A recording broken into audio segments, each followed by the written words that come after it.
আমরা অনেকেই প্রতিদিন চা, কফি, মিষ্টি বা শিশু খাদ্যে গুঁড়ো দুধ ব্যবহার করি, কিন্তু কখনো কি ভেবে দেখেছেন এই সাদা, নরম, মিহি গুঁড়ো দুধ আসলে কিভাবে তৈরি হয়?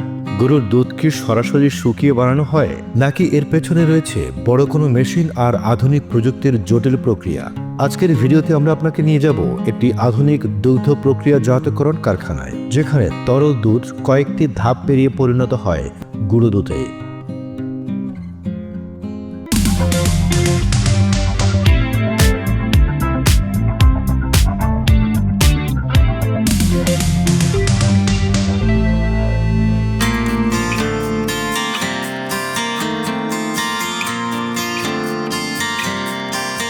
গুঁড়ো দুধ তৈরির পুরো প্রক্রিয়ার প্রথম ধাপ হল উচ্চমানের কাঁচা দুধ সংগ্রহ করা। ভোরবেলা দেশের বিভিন্ন দুগ্ধ খামার থেকে দুধ সংগ্রহ করে শীতলীকৃত ট্যাঙ্কের কারখানায় আনা হয়, যাতে দুধের মান নষ্ট না হয়। কারখানায় ঢোকানোর আগে প্রতিটি ব্যাচের দুধে ফ্যাট, SNF অর্থাৎ সলিড নট ফ্যাট, অ্যান্টিবায়োটিক, অ্যাডুল্টারেশন এবং ব্যাকটেরিয়া চেক করা হয়। দুধ যদি সামান্য নষ্ট বা ভেজাল থাকে, কারখানার সঙ্গে সঙ্গে সেই ব্যাচ বাতিল করে দেয়। শুধুমাত্র সম্পূর্ণ বিশুদ্ধ দুধই প্রক্রিয়াকরণের পরবর্তী ধাপে প্রবেশ করতে পারে। এরপর দুধকে পাঠানো হয় স্টেইনলেস স্টিলের পাইপলাইনে, যেখানে দুধ ছেঁকে ফেলা হয়। মাইক্রোফিল্টার ও স্টেইনারের মাধ্যমে দুধের ভেতরের ধুলাবালু, খড়, চুল বা অপ্রয়োজনীয় কণা সরিয়ে ফেলা হয়। এরপর দুধ স্ট্যান্ডার্ডাইজারে প্রবেশ করে। এখানে দুধের ফ্যাট লেভেল নিয়ন্ত্রণ করা হয়, যেমন স্কিম মিল্ক থেকে ফ্যাট কমিয়ে দেওয়া হয়, আবার ফুল ক্রিম মিল্কের ফ্যাট ঠিক মাত্রায় আনা হয়।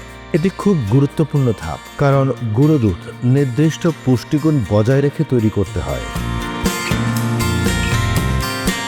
এবার দুধকে দেয়া হয় পাস্তুরাইজেশন, যা দুধকে নিরাপদ করার সবচেয়ে গুরুত্বপূর্ণ ধাপ। 63 ডিগ্রি সেলসিয়াস তাপমাত্রায় 30 মিনিট বা 72 ডিগ্রি সেলসিয়াস তাপমাত্রায় 15 সেকেন্ডে দুধ গরম করা হয়। এই তাপ প্রক্রিয়া দুধের ক্ষতিকর ব্যাকটেরিয়া ধ্বংস করে, কিন্তু দুধের স্বাদ, পুষ্টিগুণ অক্ষত রাখে। পাস্তুরাইজড দুধ সম্পূর্ণ নিরাপদ ও দীর্ঘ সময় সংরক্ষণযোগ্য। এবার দুধ থেকে পানি কমানোর ধাপ শুরু, কারণ তরল দুধে 87% পানি। গুঁড়ো দুধ তৈরি করতে হলে এই পানির বেশিরভাগই সরাতে হবে। এটি করা হয় মাল্টিস্টেজ ইভাপোরেটর নামের বিশাল যন্ত্রে। এখানে দুধকে কম চাপের মাধ্যমে গরম করা হয়, ফলে কম তাপেই পানি দ্রুত বাষ্পীভূত হয়ে যায়। ধীরে ধীরে দুধ ঘন হতে থাকে, যাকে বলা হয় কনসেন্ট্রেটেড মিল্ক। এই পর্যায়ে দুধের ঘনত্ব প্রায় 45 থেকে 50% হয়ে যায়। এর পরের ধাপে থাকে স্প্রে ড্রাই। গুঁড়ো দুধ তৈরির আসল রহস্য লুকিয়ে আছে এ ধাপেই। বিশাল স্প্রে ড্রায়ার টাওয়ার সাধারণত 20 থেকে 40 ফুট লম্বা হয় এবং ভেতরে গরম বায়ু ঘুরছে প্রায় 180 ডিগ্রি সেলসিয়াস তাপমাত্রায়। ঘন দুধ টাওয়ারের মাথায় বাষ্প করে তোলা হয়। এবার একটি হাই স্পিড অটোমাইজার দুধকে মাইক্রোস্কোপিং কণায় ছিটিয়ে দেয়, যেমন কুয়াশার মতো। এই ক্ষুদ্র ক্ষুদ্র দুধ কণা গরম বাতাসের মধ্যে পড়তেই মুহূর্তের মধ্যে পানি উবে যায়, ফলে নিচে পড়ে ফাইন মেহগনি সাদা মিল্ক পাউডার। এটি এত দ্রুত ঘটে যে পুষ্টিগুণ নষ্ট হয় না এবং দুধের স্বাভাবিক রংগন্ধও অক্ষুণ্ণ থাকে। পাউডারটি এখন সাইক্লোন সেপারেটর নামের যন্ত্রে প্রবেশ করে, যেখানে বাতাস থেকে গুঁড়ো দুধকে আলাদা করা হয়।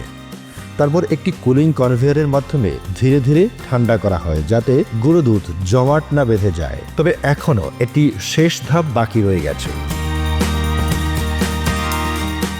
গুঁড়ো দুধ বিভিন্ন মাইক্রো লেভেলের ভাইব্রেটিং সিভ দিয়ে ছেঁকে নরম ও সমান দানা আকারে আনা হয়। এরপর ল্যাবরেটরিতে করা হয় গুণগত পরীক্ষা। আর্দ্রতা কতটুকু আছে, মাইক্রোবিয়াল লোড, ফ্যাট লেভেল, দ্রবীভূত হওয়ার গতি, রং, ঘ্রাণ, স্বাদ সবকিছু ঠিক থাকলেই এটিকে প্যাকেজিংয়ের জন্য পাঠানো হয়। গুঁড়ো দুধের প্যাকেজিং অত্যন্ত সংবেদনশীল কাজ, কারণ বাতাসের আর্দ্রতা থাকলে পাউডার নষ্ট হয়ে যেতে পারে। তাই প্যাকেজিং মেশিন সম্পূর্ণ এয়ারটাইট পরিবেশে কাজ করা হয়। High speed form fill seal মেশিনে পাউডার ভর্তি করে তাপ দিয়ে সিল করা হয়, যাতে ভেতরে বাতাস না ঢুকতে পারে। এরপর কার্টন বক্সে ভরে দেশের বিভিন্ন সুপার শপ বা বিদেশে রপ্তানির জন্য পাঠানো হয়। গুঁড়ো দুধ শুধু দুধের বিকল্প নয়, এর আরও অসংখ্য ব্যবহার রয়েছে, যেমন শিশু খাদ্য, চা, কফি, বেকারি ও কনফেকশনারি, আইসক্রিম, কেক, বিস্কিট, দই, মিষ্টি। গুঁড়ো দুধ দীর্ঘদিন ভালো থাকে, বহন করা সহজ এবং প্রয়োজন মতো দ্রুত পাতলা দুধে রূপান্তরিত করা যায়।